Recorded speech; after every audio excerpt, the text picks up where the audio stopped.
Abrir as Bíblias em Mateus, capítulo 6. Estaremos lendo um trecho razoavelmente longo, mas não tanto. Estaremos lendo a partir do verso 19 até o verso 34. Mateus, capítulo 6, versos de 19 a 34.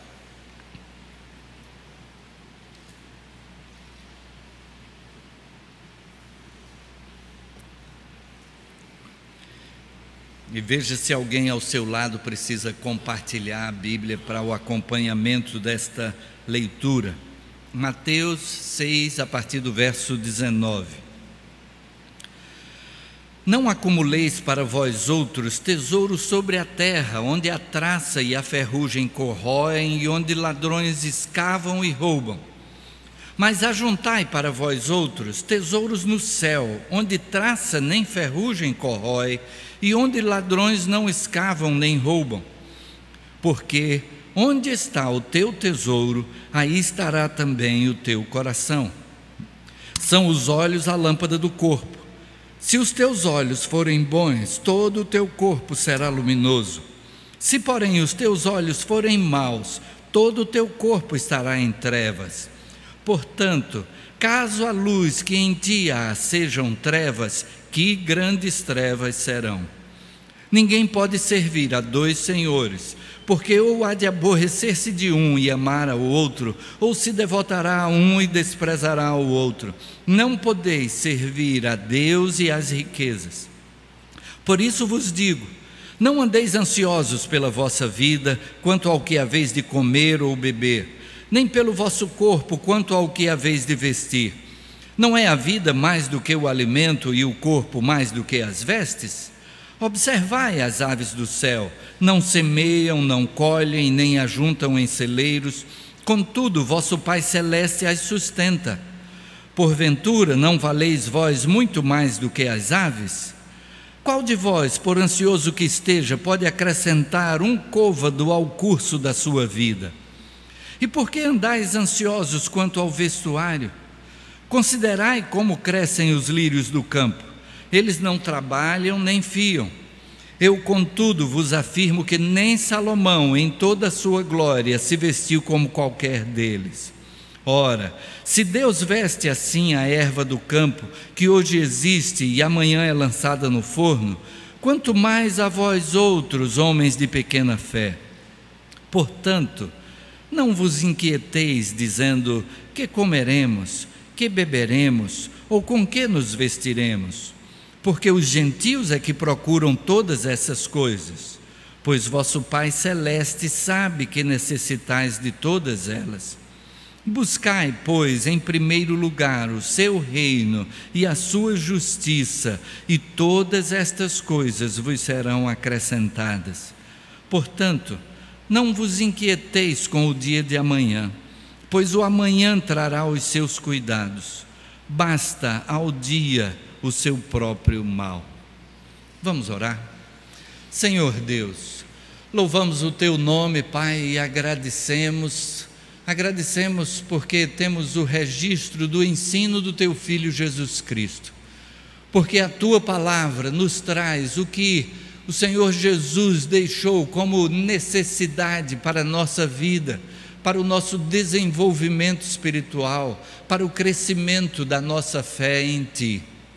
Assim, Senhor, fala ao nosso coração conforme a Tua vontade e que possamos, pelo estudo da Tua palavra, estar mais bem preparados para a vida, mais bem preparados para uma vida de dedicação a Ti, de confiança em Ti. Em nome de Jesus. Amém. Amém.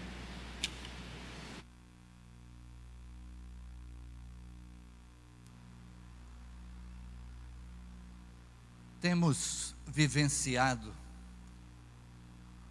nos últimos anos, no período mais recente, momento em que podemos testemunhar pessoas que, embora tivessem uma situação razoavelmente estável, equilibrada, mas que de repente perdem o emprego e de repente estão preocupadas com o que será no seu futuro. E aí, mesmo quem tem o emprego, começa a estar preocupado da possibilidade de perder o emprego. E a gente tem pessoas que, nas classes mais necessitadas da população, estão tendo também menos oportunidades, porque até aquela pessoa que ganhava um pouco mais também investia um pouco mais numa cadeia. Alguém que temos o testemunho de, nesta semana, um dos telejornais apresentou uma cabeleireira que estava dizendo que, aquela cabeleireira, ela não tem um emprego, ela não tinha o risco de perder o emprego, mas pessoas que estavam perdendo o emprego, ou que estavam tendo uma redução na sua receita, a primeira coisa que estavam cortando era o gasto com o cabeleireiro. E então, mesmo alguém que tem o seu próprio negócio, mas passa por uma situação de insegurança. E nós estamos nesta série de mensagens, Sem Medo do Medo. O tema é este, Sem Medo do Medo. Temos já destacado o fato de que o medo é algo positivo. Quando falamos a respeito desse tipo de medo, alguém vai logo ver que o medo vai trazer algo de positivo. Outra das informações que temos dos telejornais é de que mesmo quem não perdeu o emprego, está gastando menos, está poupando, para que, se houver alguma situação mais difícil, possa ter uma reserva. E então este medo está produzindo uma atitude de precaução. E o medo deve fazer isso conosco. O medo deve ser essa válvula de segurança, podemos dizer assim, para que, ao atravessarmos qualquer tipo de situação difícil, possamos nos precaver, possamos nos preparar para ela, possamos fazer aquilo que está a nosso alcance. Mas o medo, muitas vezes, pode nos fazer pensar em algo ao contrário. Aquele medo que nos faz pensar que tudo vai dar errado, que está tudo acabado, de que então esse medo começa a tomar conta de nós, ao invés de nós estarmos controlando o nosso medo, dominando o nosso medo, o medo começa a nos dominar. E aí o Senhor Jesus tem algo a dizer a respeito. Quando pensamos nesse medo, dessa falta de provisão, antes, porém, de meditarmos no que o Senhor Jesus apresenta nesse texto que foi lido, gostaria de que voltássemos um pouco para algumas experiências do Antigo Testamento e também no Novo Testamento, de como Deus proveu em situações de crise. A palavra de Deus diz que tudo quanto outrora foi escrito para nosso ensino foi escrito, para que, pela paciência e consolação das Escrituras, pudéssemos ter esperança. E aí a gente lembra do profeta Elias. E Elias é então enviado para uma cidade, a cidade de Sarepta, na região de Sidom, na Fenícia, algo que está fora do território de Israel. Ele é enviado para fora da nação de Israel. E Deus diz que ordenou a uma mulher viúva, que é quem vai cuidar dele. Como Deus gosta de trabalhar na parte mais difícil, né? Deus coloca na situação mais complicada, para que a gente possa saber que é Ele. A viúva era alguém que não tinha provisão. Naquela época não havia tipo INSS, não havia aposentadoria, não havia pensão. E então, a mulher era sustentada pelo seu esposo. E quando o esposo morria, muitas vezes, se ela não tivesse na família quem pudesse prover esse sustento, ela estaria à mercê mesmo de pedir esmolas. E agora, O profeta de Deus é enviado para uma viúva, e a viúva é que vai sustentar o profeta. E ele chega na casa daquela viúva e pede alguma coisa de comer, e a mulher diz: olha, meu senhor, eu tenho só uma porção de farinha e um pouco de óleo, e eu vou fazer um bolo, e eu e meu filho vamos comer esse bolo, é a última coisa que nós temos, e depois disso nós vamos morrer, essa é a nossa última alimentação. E o profeta diz: está certo, mas primeiro você vai fazer um bolo para mim. Primeiro você faz um bolo para mim, depois você faz um bolo para você e seu filho. E a gente sabe qual foi o resultado. Aquela mulher fez conforme o profeta falou, e a palavra de Deus diz que enquanto houve fome naquela terra, não faltou farinha para aquela mulher e nem faltou óleo. A farinha não se acabava.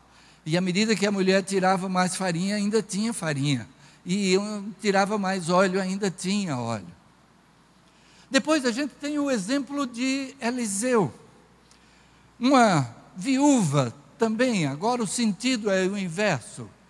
A viúva de um dos aprendizes de profeta, dos discípulos de profetas, chega para ele e diz: olha, o meu marido morreu, e agora o credor está na porta, e eu tenho 2 filhos, e ele, como eu não tenho com que pagar a dívida deixada pelo meu esposo, agora ele está querendo levar meus filhos como seus escravos, como pagamento dessa dívida. E aí o profeta pergunta: e o que é que você tem em casa? Ela diz: eu tenho só um pouco de azeite numa vasilha.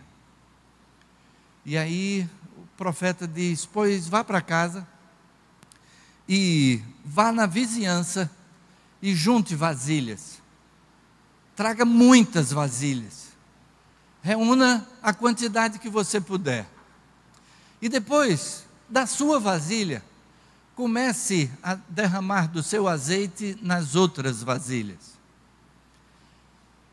Que coisa esquisita, ela tinha um pouco numa vasilha, ele quer que desse pouco da vasilha ela possa encher diversas vasilhas. Mas a mulher vai e faz exatamente como disse o profeta. E à medida que ela começava a encher as vasilhas, e parece que não acabava o azeite naquela primeira vasilha. E ela passa então para outra vasilha, e para outra, e para outra, e a sua vasilha continua derramando azeite, continua tendo azeite para encher as demais, até que todas as vasilhas estão cheias, repletas, e aí o azeite para de fluir da primeira vasilha. A gente tem aí a provisão de Deus na vida do profeta Elias, a provisão de Deus na vida daquela viúva que supriu ao profeta, e também a provisão de Deus na vida daquela outra viúva que, sob a orientação de Eliseu, então tem o suprimento da sua necessidade. Aí alguém vai dizer: pastor, quer dizer que se eu tiver fé em Deus, eu posso pegar a vasilha em casa e não vai acabar ali a farinha, nem o azeite? Vamos ver o que é que a palavra de Deus tem a nos acrescentar. A gente tem no Novo Testamento outros exemplos. O exemplo de quando o Senhor Jesus, diante de uma multidão, 5.000 homens, fora mulheres e crianças, a quem admita que naquela multidão havia cerca de 20.000 pessoas. E aí, o que é que se tem para a alimentação daquela multidão? 5 pães e 2 peixes.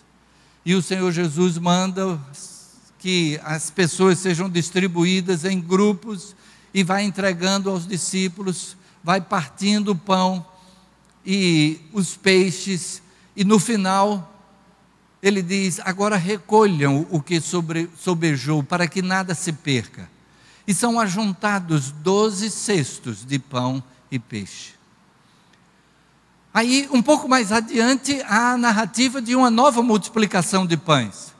Quando numa multidão de 4.000 homens, fora mulheres e crianças, então o Senhor Jesus pergunta: quantos pães tendes? E a resposta é 7. E o Senhor Jesus então ali agradece pelo pão e começa a partir.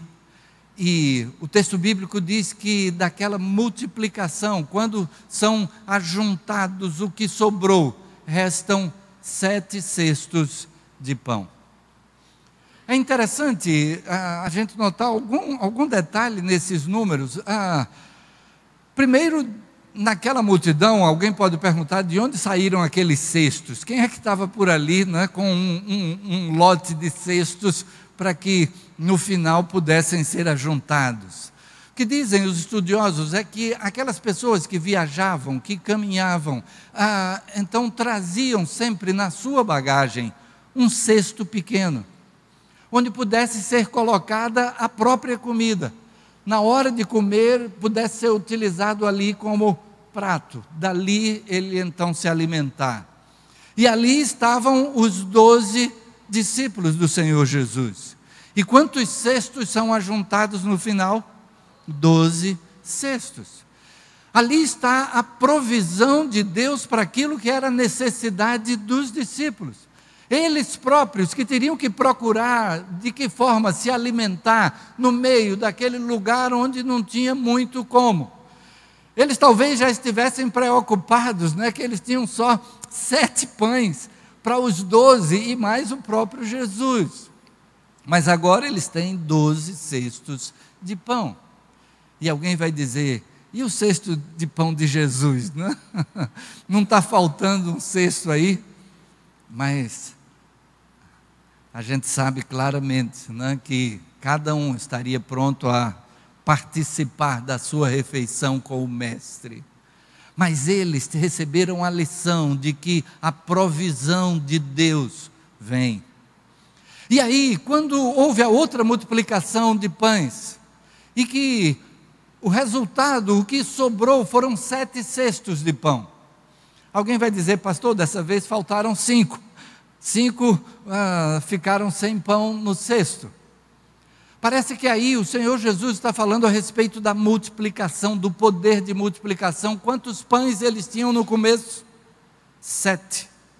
Quantos cestos de pão tiveram no final? 7 cestos. É de como a multiplicação vem da parte de Deus. Mas ainda assim, nós passamos por necessidades. Nós temos os momentos de dificuldade. E a ansiedade começa a tomar conta de nós. Podemos ter na ansiedade essa associação como aquele medo de um futuro certo ou incerto. Às vezes a gente pode estar ansioso por um futuro que é certo. Por exemplo, a gente vai ao aeroporto para esperar um parente distante que está para chegar e a gente está ali na espera e aí o avião começa a atrasar e você fica ansioso porque aquele futuro que é certo, a pessoa está chegando, mas ainda não chegou.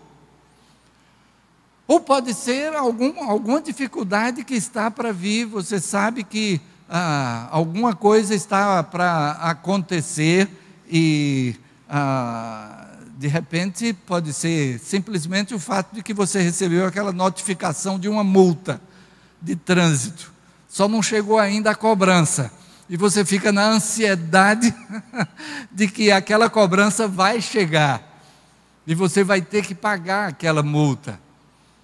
Uma pessoa conhecida, sem querer, entrou na faixa de pedestres, não notou que era a faixa de pedestres, e quando veio a multa, por um trecho curto, quando ela notou o que era, voltou, mas já tinha, perdão, eu estou dizendo faixa de pedestres, não, faixa de ciclistas, né? A ciclovia, entrou na parte que era da ciclovia, aí depois saiu, mas tinha algum guarda por perto que anotou, e a multa veio de mais de R$800. E aí você recebe aquela notificação e fica na ansiedade de quando é que vai chegar a cobrança daquele valor. Pode ser então assim um futuro que você sabe que é certo, vai chegar. Ou pode ser algo que é incerto, como estamos citando a respeito da situação no nosso país. E até a nossa ansiedade a respeito do futuro do país.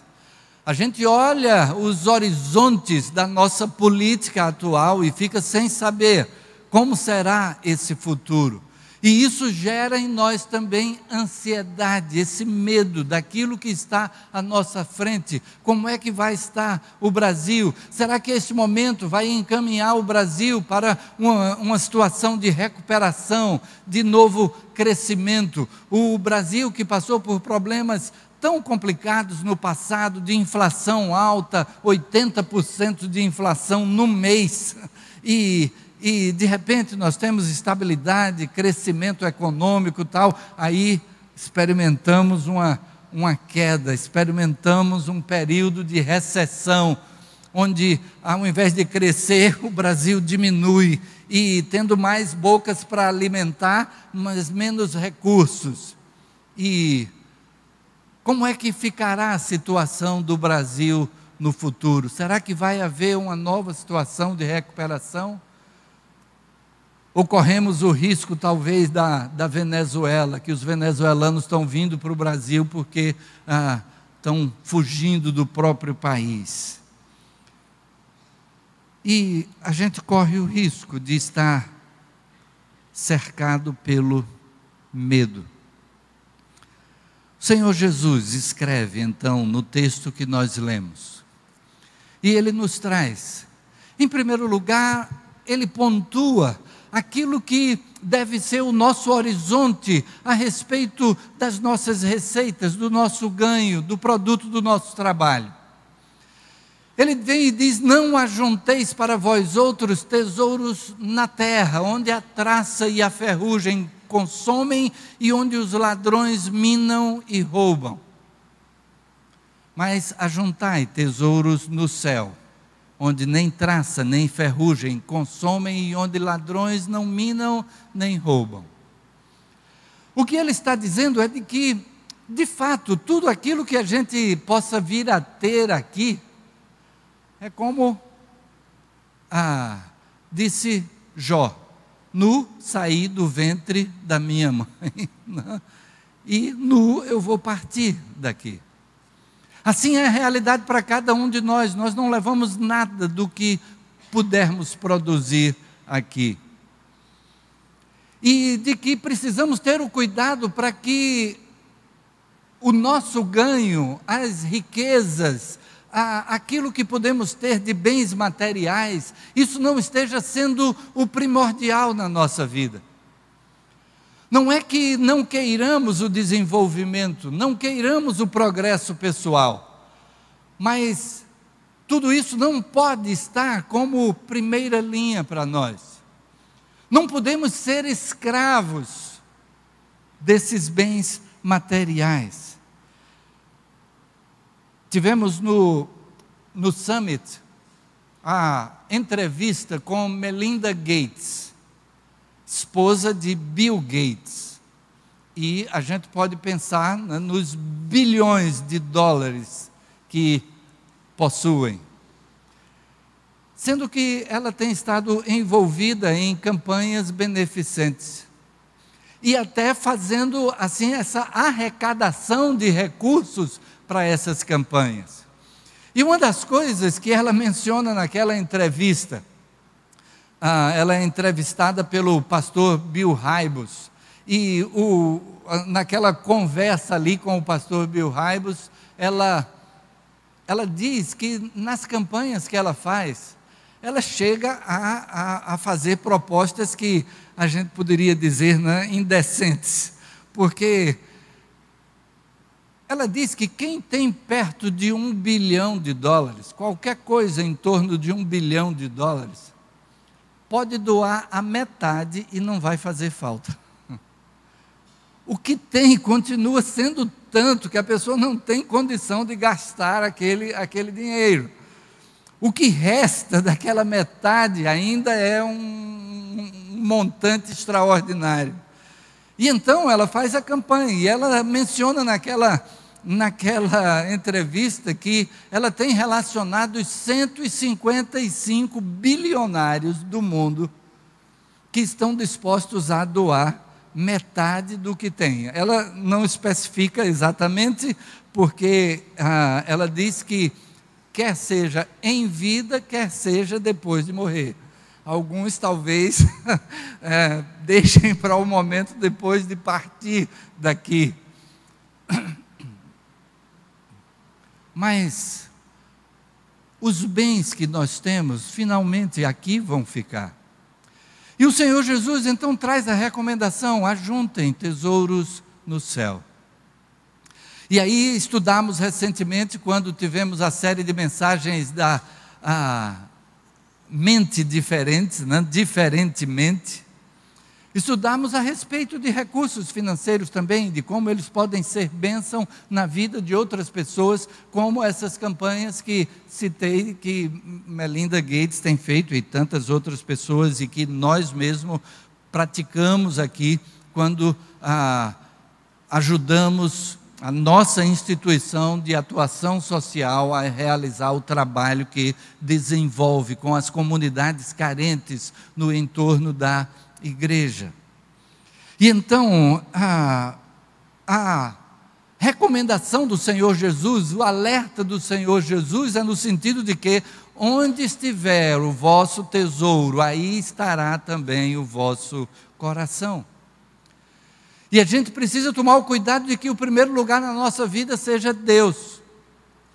Que mesmo aquilo que Ele tem colocado nas nossas mãos, é preciso que haja o entendimento de que é Ele que colocou nas nossas mãos.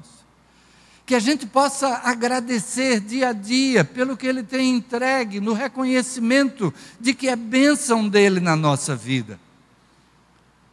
De que a gente possa ter a certeza de que aquilo que o Senhor Jesus disse: sem mim nada podeis fazer, é realidade. De que tudo aquilo que temos é porque foi Deus que colocou nas nossas mãos. E então, deve abençoar a nossa vida, sim, mas também não deve tomar o primeiro lugar, não deve ser aquilo pelo que vivemos, não deve ser a nossa razão de ser. Jesus, sim, é razão de viver, e seguindo a Ele, podemos ter a melhor experiência de vida. E aí, a recomendação do Senhor é para que não estejamos ansiosos pelos bens materiais, para que não corramos o risco de estar servindo a esses bens. E aí Ele vem e diz: não podeis servir a Deus e às riquezas. As riquezas podem estar sob a orientação de Deus na nossa vida, e do que Ele tem para que sejamos instrumento dEle, para que possa abençoar cada vez mais outras pessoas. O chamado para Abraão foi: ser tu uma bênção. O chamado para Abraão foi: eu vou te abençoar e em ti serão abençoadas todas as famílias da terra. E o apóstolo Paulo, escrevendo aos Coríntios, na segunda carta, vai citar, como mencionamos naquela mensagem na série Diferentemente, de que o Deus de toda glória vai suprir as nossas necessidades, para que através de nós também outros venham a glorificar o nome de Deus. E então, quando temos a suficiência, mesmo assim podemos estar ansiosos. Quantas pessoas às vezes chegam a tirar a própria vida porque num investimento que fez perdeu uma quantia muito grande. E aí, aquela perda, a pessoa entra em desespero, porque aquele estava sendo o seu Deus, estava servindo, a sua vida servia para aquela finalidade. Não podeis servir a Deus e às riquezas. Mas aí o Senhor fala então sobre a insuficiência. Nessa primeira parte ele fala sobre a suficiência, de como podemos, no que temos, estar tomando um rumo diferente daquele que Deus tem para a nossa vida. Mas ele vem e fala então a respeito da insuficiência. E ele diz: não estejais ansiosos pelo comer, o beber, o vestir-se. E ele traz o exemplo vindo até da própria natureza. Olhai as aves do céu. Elas não semeiam, elas não colhem, elas não ajuntam em celeiros. No entanto, o Pai Celestial as sustenta. Aí alguém pode dizer: bem, pastor, então eu posso ficar de braços cruzados que vai vir tudo cair do céu, né? O maná vai chegar até onde eu estou. Não é bem assim, porque dessa forma a gente está extraindo, ou melhor, excluindo parte também do que a palavra de Deus nos diz, do que Deus diz a nosso respeito. Porque o que Deus disse lá em Gênesis capítulo 3 foi: do suor do teu rosto colherás o teu pão. E então, precisamos estar envolvidos naquilo que é a produção do necessário para o nosso sustento. Se alguém é um agricultor, tem que cuidar da terra para que a terra possa produzir. Se é um criador, claro, tem que cuidar do seu gado para que possa produzir. Cada um de nós, naquilo em que trabalha, haver o empenho. E até a palavra de Deus nos diz também que esse próprio empenho deve ser como um serviço ao Senhor. Que aquele que serve, sirva o seu Senhor como se estivesse servindo a Cristo. Que dê o seu melhor, de que possa fazer aquilo que está ao alcance. E quando alguém serve dessa forma, como servindo a Jesus Cristo, há diferença. É bem conhecida a história daquele homem que recebeu do seu patrão, no dia da sua aposentadoria, uma incumbência. Aquele homem era um construtor, e ele construía casas a mandado do seu patrão. E aquele patrão tinha um reconhecimento muito grande pelo tipo de construção que aquele homem realizava. E no dia que ele estava se aposentando, o seu patrão disse: olha, você já está podendo se aposentar, mas eu quero lhe pedir ainda um serviço. E ele: mas patrão, agora que eu estava dando para dar uma parada, dar uma descansada, lutei tanto na vida, não, eu quero que você construa uma última casa para mim. E o patrão insistiu e ele accedeu e construiu a casa, mas já pensando na aposentadoria, né?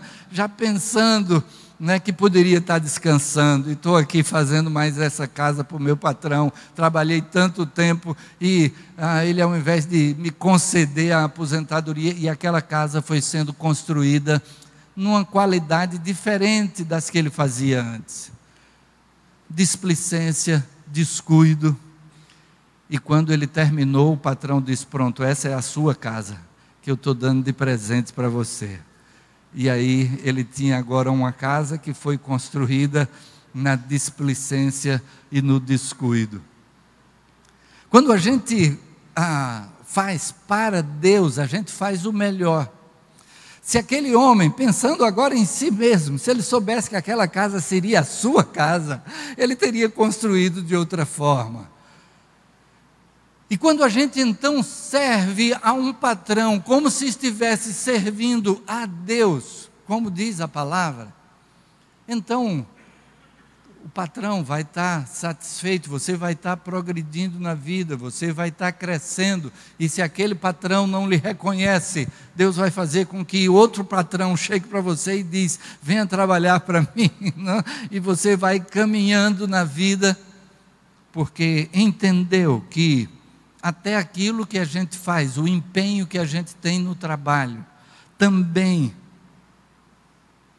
reflete a maneira como servimos ao Senhor.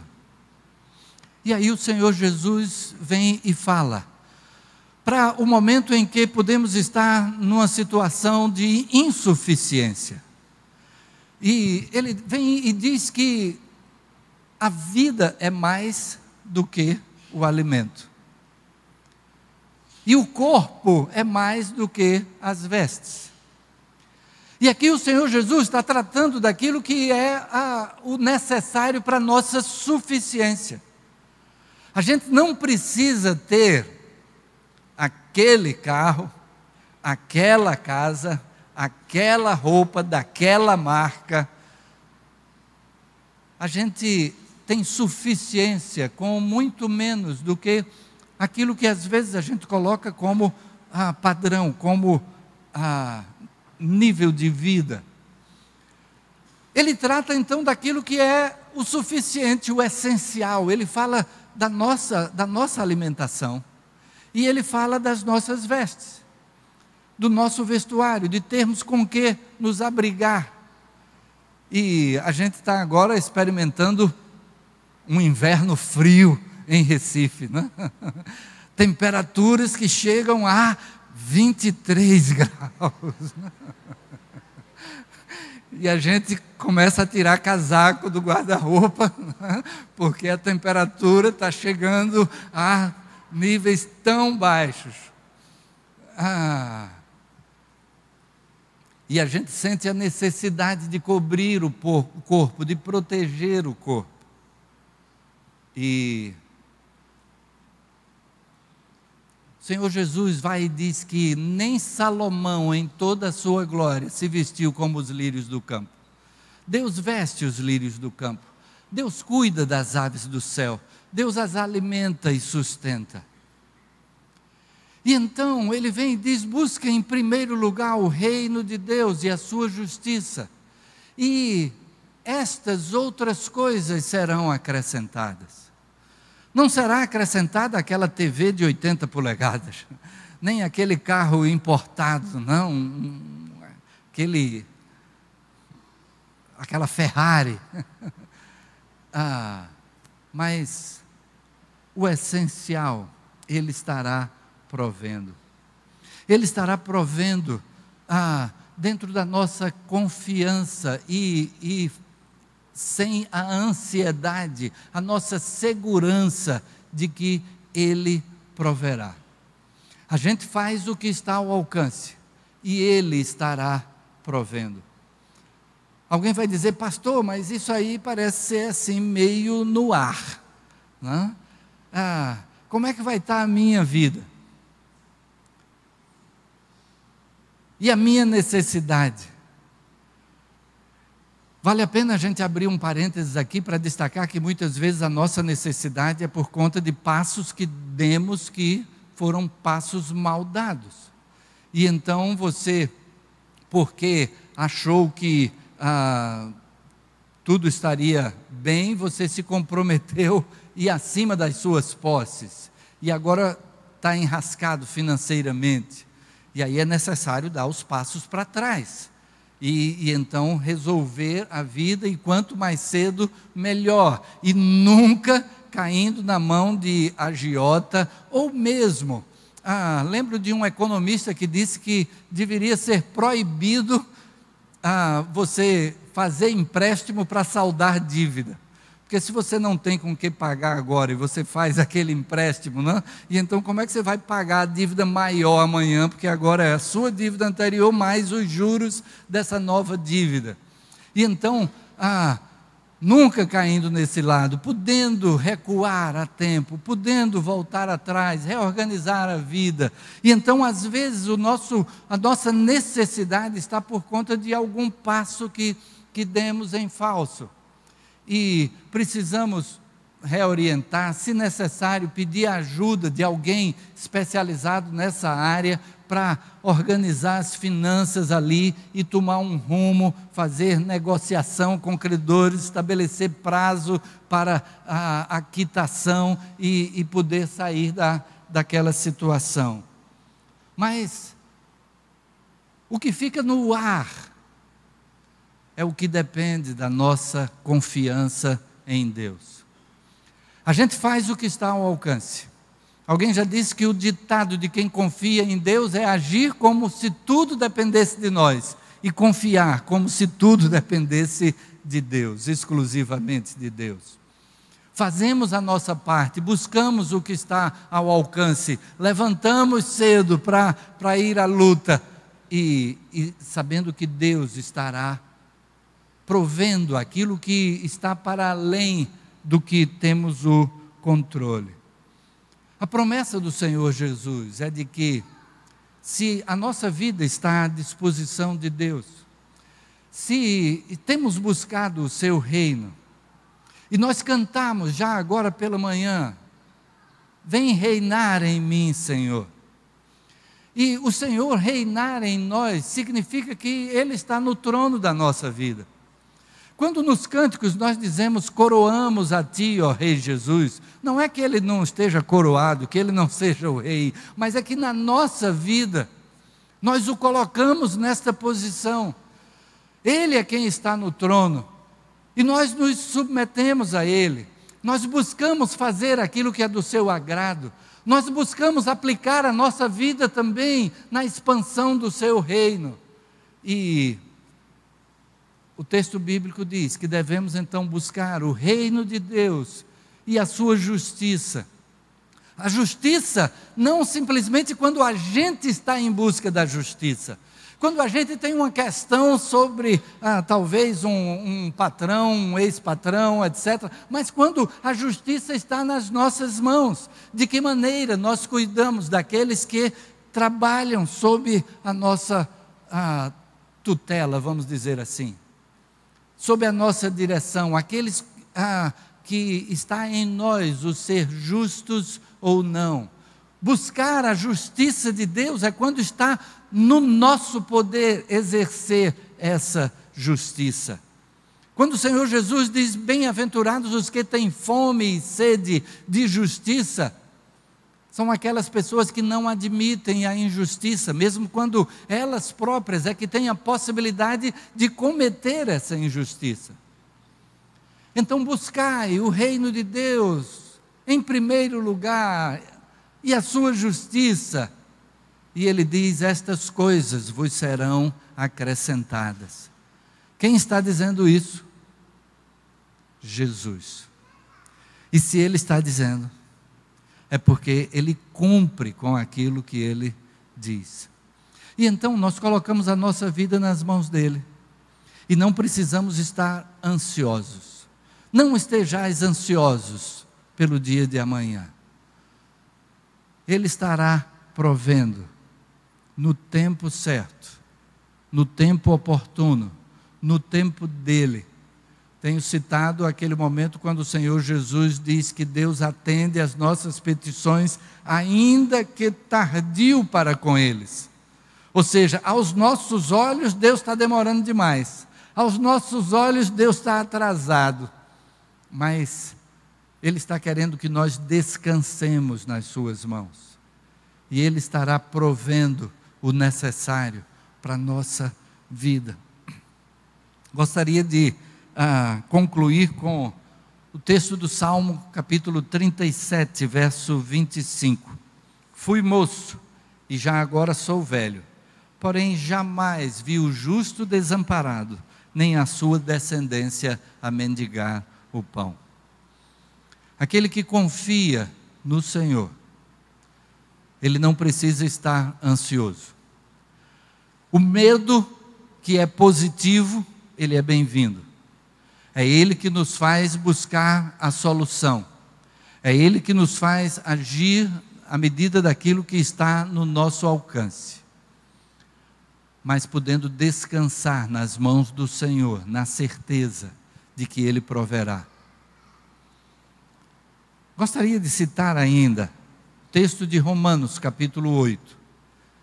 Quando o apóstolo Paulo diz: aquele que nem mesmo a seu próprio filho poupou, antes o entregou por todos nós, como não nos dará também juntamente com ele todas as coisas? Se Deus não poupou o próprio filho, mas entregou Jesus para morrer em nosso lugar, e foi para pagar uma dívida, a dívida de pecado nossa, a dívida em função dos nossos erros. E aí Jesus levou sobre si. Jesus levou sobre si a condenação que era nossa, para que nós pudéssemos ter segurança de vida, vida em abundância, vida eterna.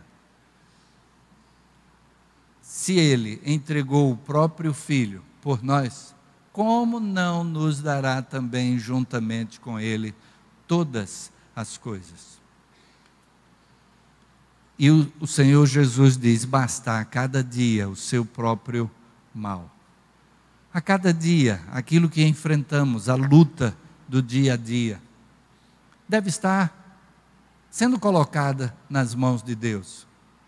E a gente fazendo o que está ao alcance, confiando de que Ele estará agindo aonde extrapola esse nosso alcance. Que Deus nos faça descansar nas suas mãos, que possamos estar livres desse medo, dessa ansiedade sobre o que acontecerá amanhã. Que a cada dia possamos reconhecer que é bênção de Deus a gente acordar de manhã e poder ter comida no prato. E a gente poder dizer: Senhor, obrigado por esta porção de comida que está aqui. E na certeza de que Ele estará provendo em cada momento. Que Deus a todos nós abençoe. Amém. Amém.